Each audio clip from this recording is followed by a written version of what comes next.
Good morning, boys. Today we will start off with first topic of the organic chemistry, IUPAC nomenclature.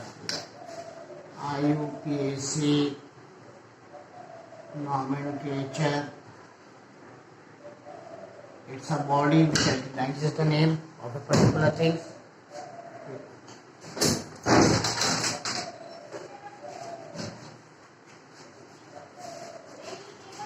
So this body will be there. So we have to deal accordingly.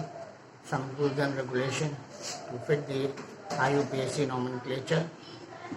So we start off with the first family of organic chemistry, hydrocarbons. Hydrocarbons means combination of hydrogen and carbon. Here the first is divided into two classes.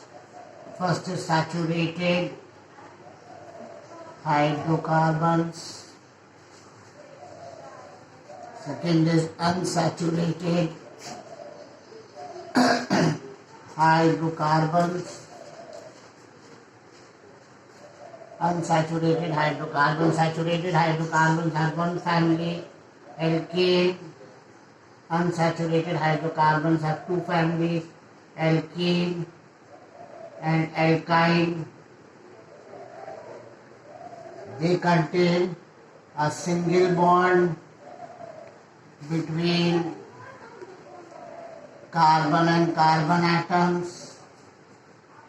They contain a double bond between carbon and carbon atoms. They contain a triple bond between carbon and carbon atoms. Today first we will deal with alkanes. The general formula of alkanes are CnH2n plus 2, where N stands for number of carbon atoms. The suffix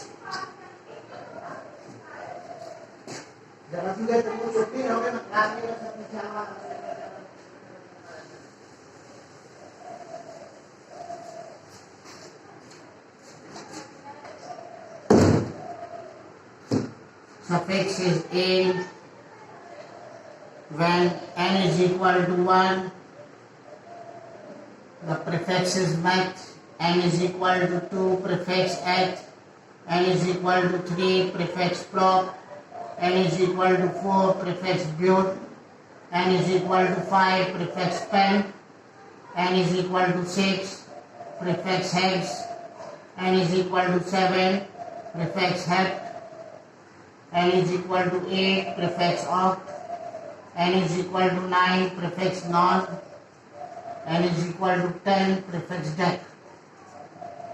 Now we put a general formula CnH2n plus 2, where n is equal to 1, C1H2 into 1 plus 2, formula comes out to be CH4, one carbon atom prefix is met, suffix of the family is ane, the name becomes methyl. Carbon is tetravalent, here we get the structural formula CH4, n is equal to 2, C2H2 into 2 plus 2, formula comes out to be C2H6. If we draw the formula, there are two carbons. First we join two carbon atom by single bond, and then we satisfy its tetravalency by using hydrogen. This comes out to be the structural formula, this molecular formula. Now if you have to write the condensed formula, this is CH3, single bond CH3, CH3, single bond CH3, here we get the condensed formula. Now, suppose alkane is represented by RH.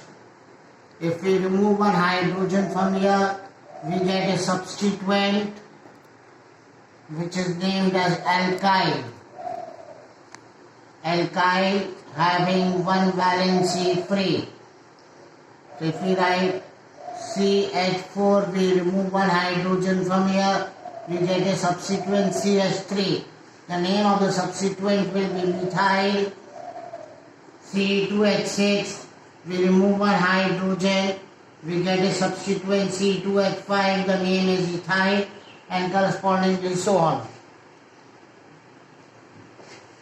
Now we take a particular structure, a particular carbon chain. Suppose we have a carbon chain in this manner.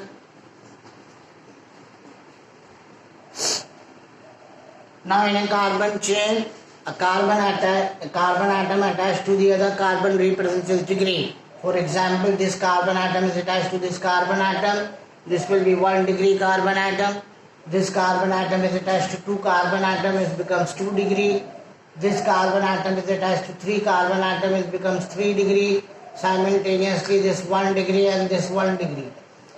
1 degree carbon atom is also known as primary carbon atom. 2 degree carbon atom is known as secondary carbon atom. 3 degree carbon atom is known as tertiary carbon atom.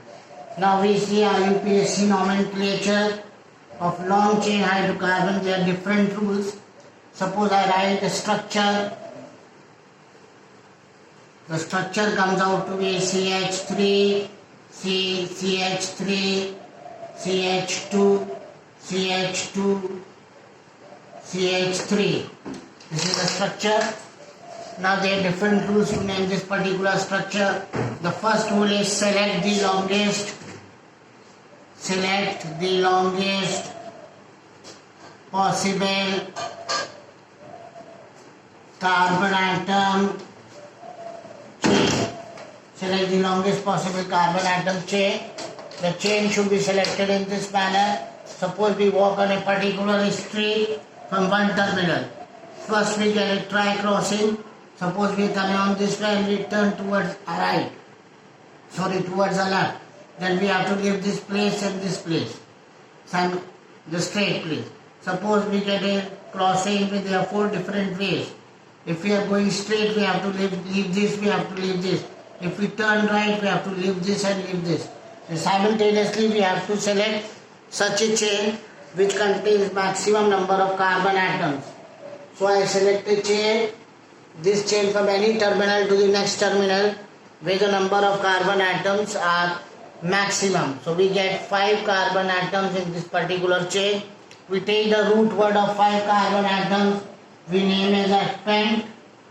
There is a single bond between carbon and carbon atom, we name it as A. So the root word of the chain comes out to be pentane. Now the second rule is, what is left out of the chain, that is the substituent.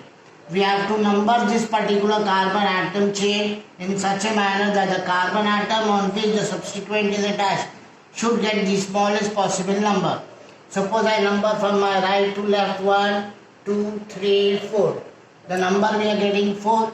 If I number it from my left to right 1, 2, 3, 4, 5. I find this number is coming out to be 2. Which is smaller? Out of 4 and 2, 2 is smaller. So the numbering at the top is correct and this numbering is considered wrong. On the second carbon atom we find a substituent CH3 is attached. Its name is methyl. So the name becomes 2-methyl pentane. 2-methyl pentane, the name of this particular carbon atom chain. Again I repeat the rule, we have to select the longest possible carbon chain in which there are maximum number of carbon atoms. Then we number this particular chain in such a manner that the carbon atom on which the substituent is attached should get the smallest possible number, as I have done it. Now if I take a modified form of this, I take a chain on the same carbon atom, there are 2 different substituents. The first rule is identical. We select the longest possible carbon chain containing 5 carbon atoms. The name becomes pentane. The second rule is also identical. Numbering of the chain should be done in such a manner that the carbon atom on which the substituent is attached should get the smallest possible number. First, second. Now, second carbon atom, there are 2-methyl. Therefore, this number is written twice. 2,2-dimethyl pentane. Now, I take another case. CH3, CH2C, C2H5, CH3, CH2, CH2, CH2, CH3. First rule becomes identical. Select the longest possible carbon chain. I select this chain. 1, 2, 3, 4, 5, 6, 7 carbon atoms. The root word becomes heptane. I number this chain. I number it from here 1, 2, 3, 4, 5 I get. If I number it from here 1, 2, 3 to the numbering from my left to right is correct. Now we find that on the third carbon atom there are two different substituents, C2H5 and CH3. Now when there are two different substituents anywhere further or also, when there are two different substituents, they should always be written in alphabetical order. So E comes before M, therefore 3-ethyl, 3-methyl heptane, 3-ethyl, 3-methyl heptane. Now please go over these rules. Later on in some time I will give you the next rule. Have a mastery over selection of the chain where you get maximum number of carbon atoms and select the chain, take the root word of the chain depending upon the number of carbon atoms. And sometime I will give you the further rules so that you may not get confused. Later on we can work over it. Please see and try to select the longest possible carbon chain because this is a basic rule that will be dealing across. Thank you.